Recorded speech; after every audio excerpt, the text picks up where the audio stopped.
Empresários, artistas, banqueiros, petistas e tucanos assinaram uma carta em defesa da democracia e do processo eleitoral brasileiro. A manifestação ocorre dias após o presidente Jair Bolsonaro ter falado sobre a lisura do processo eleitoral em encontro com embaixadores de cerca de 40 países. O texto foi escrito por ex-alunos da Faculdade de Direito da USP, além de entidades e representantes da sociedade civil. A carta, que será lançada em um evento na USP no dia 11 de agosto, diz, entre outros temas, que nossas eleições com o processo eletrônico têm servido de exemplo no mundo.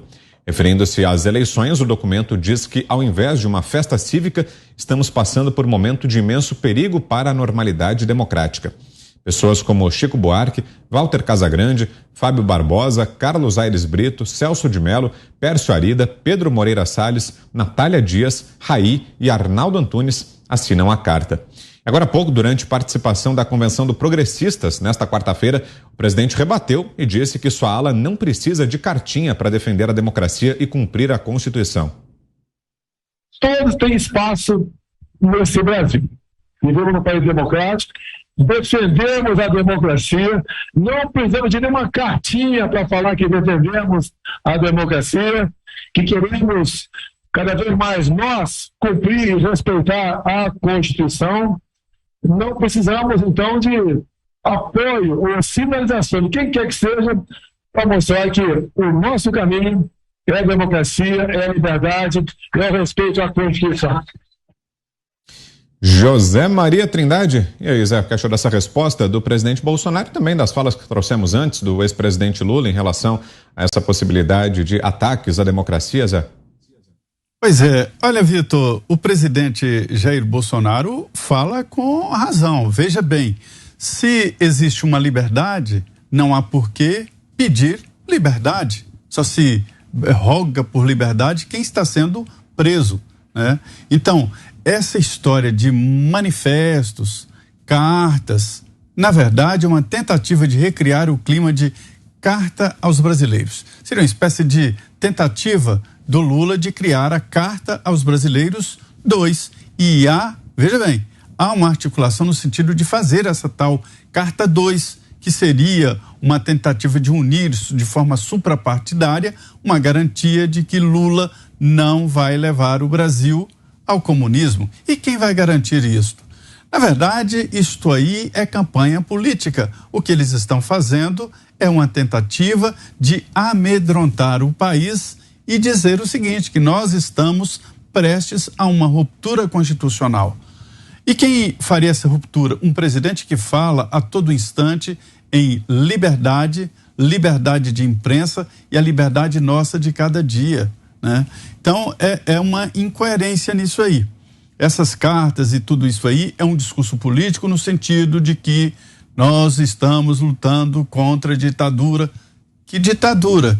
Onde eles estão vendo esses esqueletos? Onde eles estão vendo esses fantasmas, né? É discurso político, uma tentativa exatamente de levar as pessoas a acreditarem que existe uma ameaça. Não existe nenhuma ameaça. O Brasil está funcionando. Tanto é assim que o Supremo pode mandar prender e o presidente pode criticar quem mandou prender de forma injusta. É assim que funciona. Vitor, sobre o Ministério da Defesa, o ex-presidente Lula, quando fala em controle civil das Forças Armadas, repete o que disse ontem aqui em Brasília o secretário de Defesa dos Estados Unidos. O Brasil, o controle, o comando dos militares está sim nas mãos de um civil. O presidente Jair Bolsonaro, ele é um civil da reserva militar, mas ele não está em nome dos militares, como sugerem alguns, dirigindo o país. Ele foi ungido pelas urnas numa eleição democrática. Então, o controle está na área civil. O primeiro comandante das Forças Armadas, né, o primeiro-ministro da Defesa Militar, veio no governo do presidente Michel Temer, o Silva e Luna. O general Silva e Luna foi o primeiro militar comandante das Forças Armadas Geral, que é o Ministério da Defesa, o ministro da Defesa. Mas aí há um pouco de razão quando se fala num civil comandante do Ministério da Defesa, porque senão não faria sentido criar o Ministério da Defesa. O Ministério da Defesa foi criado para um civil, né? E ali no debate, olha só como é que é importante o debate. Seria um ex-presidente da República, se falava em José Sarney, que seria o ministro da Defesa, mas isso não deu certo. O primeiro foi Elcio Álvares, passando por Vegas, o José Alencar, que se deu muito bem com os militares, né? O Nelson Jobim, que também se deu bem. Agora, veja bem, Jacques Wagner foi ministro da Defesa, Aldo Rebelo, um comunista, foi ministro da Defesa, né? E na verdade, o que esconde todo esse debate, eu vou explicar para que fique bem claro, não deveria existir Ministério da Defesa, e sim Ministério da Marinha, Ministério do Exército e Ministério da Aeronáutica. Fernando Henrique criou o Ministério da Defesa para tirar das reuniões ministeriais os militares, porque numa reunião ministerial o ministro da Marinha, o ministro da Defesa iriam, e antes existia e sempre existiu esse comando do ENFA, o Estado-Maior das Forças Armadas. Há que se ter um controle central. Então, se é verdade, né, que um militar deve ocupar o Ministério da Defesa, um civil, aliás, eu estou dizendo que não deveria existir o Ministério da Defesa, e sim o Ministério da Aeronáutica, o Ministério do Exército e o Ministério da Marinha. E aí eles fariam parte das reuniões ministeriais. Esta é a realidade. Então, nada de comandante civil dos militares, mas que tenham os ministros militares. Voltando à resposta do presidente Jair Bolsonaro ao documento em defesa da democracia, o presidente Jair Bolsonaro disse, Alexandre Garcia, que não precisamos de cartinha. Sua análise, Alexandre. Bom, depois que falou meu irmão Zé Maria, eu queria concluir o seguinte, né? Completando, havia 4 militares com grau de ministro no governo, das reuniões ministeriais. Exército, Marinha, Aeronáutica e Estado-Maior das Forças Armadas. Foi substituído pelo ministro da Defesa, né? E o ministro da Defesa que eu citei aqui, que até hoje é elogiado pelos militares, é exatamente o que era comunista, né? Aldo Rebelo, né? Que até hoje é um defensor das questões militares, do nacionalismo, da Amazônia e tudo isso. Bom, mas voltando ao que disse o presidente sobre a cartinha, né? O nome que vocês citaram, eu não vi nenhum desses citados, reclamar de rasgarem a Constituição, por exemplo, no dia 31 de agosto de 2016, quando foi condenada a presidente Dilma, e rasgaram o parágrafo único do artigo 52. Ela não ficou inelegível por 8 anos, né? Depois, na pandemia, quando rasgaram cláusulas pétreas, que nem os atuais integrantes do Congresso Nacional podem mudar, estão proibidos pelo artigo 60. É cláusula pétrea, são direitos e garantias fundamentais. E o Supremo delegou a prefeitos e governadores usarem como quisessem. Não pode ir para casa, não pode sair para a rua, não pode ficar na praça, não pode ir para a praia, não pode ir para o culto, não pode ter reunião, né? Meu Deus do céu, e ficaram calados, que vergonha, omissos, silentes, diante da Constituição rasgada, quando Daniel Silveira foi preso dentro de casa às 11 da noite, inventando aí um suposto flagrante continuado, às 11 da noite, o asilo inviolável foi rasgado. Depois que foi preso por palavras, artigo 53 foi rasgado, e vocês ficaram quietos, senhores assinantes disso aí. Vocês acham que a gente é acéfalo, que a gente não tem cérebro para ver isso? A gente não tem memória, vocês não têm vergonha na cara? Sinto muito. Vocês ficaram silentes ante ataques à democracia, que são ataques à lei maior, que é a Constituição brasileira. Sinto muito. É revoltante. Eu, como cidadão brasileiro, que estou aqui nesse país desde novembro de 1940, fico revoltado com isso.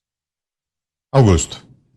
Eu estava lendo, né, ainda ligeiramente esse texto que eu falei que eu vou amanhã analisar um pouco mais devagar aí, mas é o seguinte: eles usam a expressão Estado Democrático de Direito.